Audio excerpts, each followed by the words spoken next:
Chapter 8. Geppetto makes Pinocchio a new pair of feet and sells his coat to buy him an ABC book. The marionette, as soon as his hunger was appeased, started to grumble and cry that he wanted a new pair of feet. But Master Geppetto, in order to punish him for his mischief, let him alone the whole morning. After dinner, he said to him, "Why should I make your feet over again? To see you run away from home once more."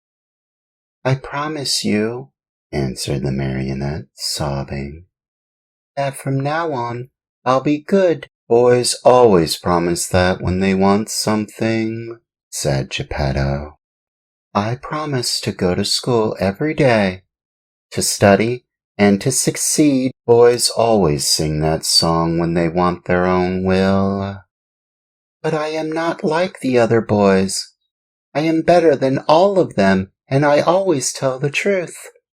I promise you, Father, that I'll learn a trade, and I'll be the comfort and staff of your old age." Geppetto, though trying to look very stern, felt his eyes fill with tears, and his heart soften when he saw Pinocchio so unhappy. He said no more, but taking his tools and 2 pieces of wood, he set to work diligently. In less than an hour the feet were finished.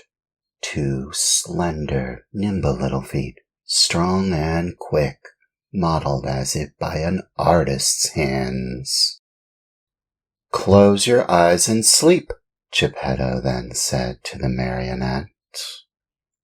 Pinocchio closed his eyes and pretended to be asleep, while Geppetto stuck on the 2 feet with a bit of glue melted in an eggshell, doing his work so well that the joint could hardly be seen. As soon as the marionette felt his new feet, he gave 1 leap from the table and started to skip and jump around as if he had lost his head from very joy. "To show how grateful I am to you, Father, I'll go to school now.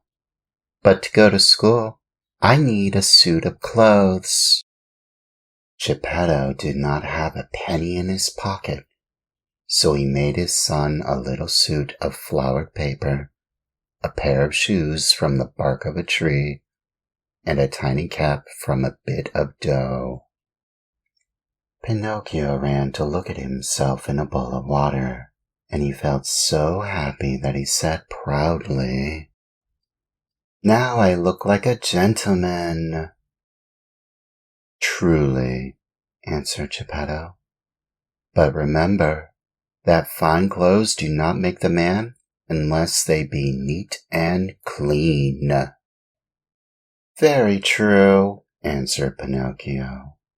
"But in order to go to school, I still need something very important." "What is it?" "An ABC book." "To be sure. But how shall we get it?" "That's easy. We'll go to the bookstore and buy it." "And the money?" "I have none." "Neither have I," said the old man sadly. Pinocchio, although a happy boy always, became sad and downcast at these words. When poverty shows itself, even mischievous boys understand what it means. "What does it matter after all?" cried Geppetto all at once, as he jumped up from his chair. Putting on his old coat, full of darns and patches, he ran out of the house without another word. After a while, he returned. In his hands he held the ABC book for his son, but the old coat was gone. The poor fellow was in his shirt sleeves, and the day was cold. "Where's your coat, Father?" "I have sold it." Why did you sell your coat?" "It was too warm." Pinocchio understood the answer in a twinkling, and, unable to restrain his tears, he jumped on his father's neck and kissed him over and over.